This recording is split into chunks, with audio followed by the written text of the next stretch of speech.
Yesterday, I was on a coaching call with some new students of mine who I've just started working with. They've just joined me inside my Getting Unstuck coaching program. And one lady was telling me about a conversation that she'd had with her doctor. And she told me that she'd plucked up the courage to go and speak to her doctor about her drinking.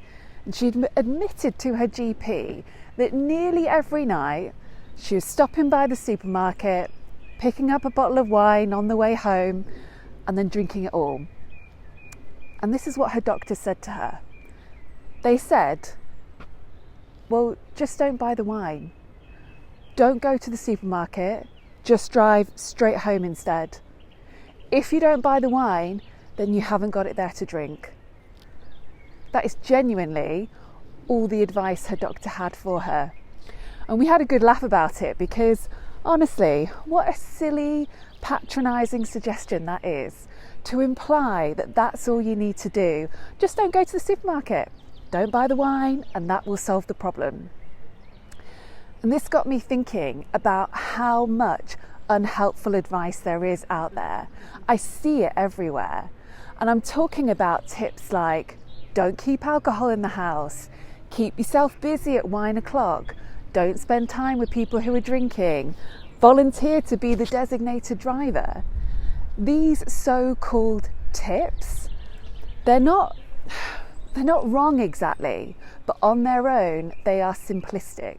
They are surface level strategies that keep you firmly in the willpower trap. And they don't do anything to address why you're drinking or help you make that deeper internal shift. I mean, if someone comes to me and says that they're buying a bottle of wine every night and then drinking it all, I am going to have so many questions for them to try and understand why. You know, I want to know what's happening in your day before you drink, what's going on, what are you thinking and feeling in the run-up to buying the wine? How do you believe alcohol helps you? What do you think it's doing for you? What's the benefit? What else might you need at that point in the day? How else could we meet that need? What could be changed here? What might need to be worked on? What might you need to learn to do in order to take care of yourself without alcohol? Do you see how there are so many questions that could have been explored? Because there are totally understandable reasons why you drink. Your drinking always makes sense.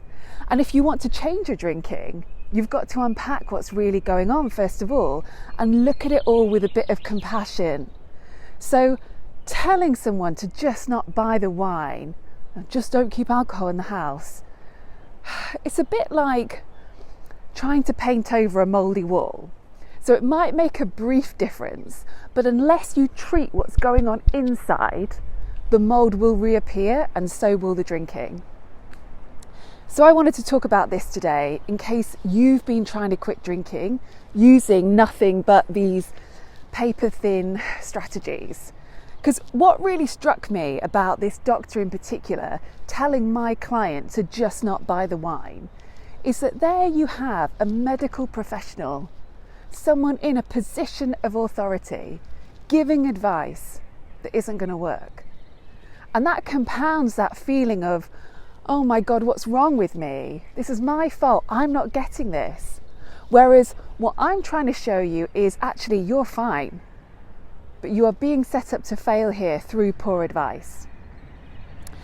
And I'm not having a pop at GPs here. I'm a doctor's daughter myself. You know, I know how limited and stretched our NHS is.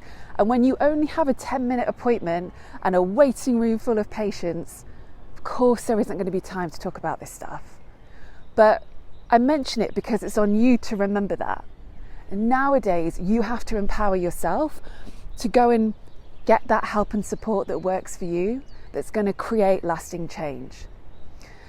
So if what I've said today resonates with you, then I invite you to check out my free webinar that's all about breaking out of the battle with booze. I talk so much more in there about the common old-fashioned tips that don't work and what you can be doing instead. So I'll put the link to that below. Sign up, choose a time that works for you, and I really look forward to showing you a different way to approach this. Have a great week, and I'll speak to you soon.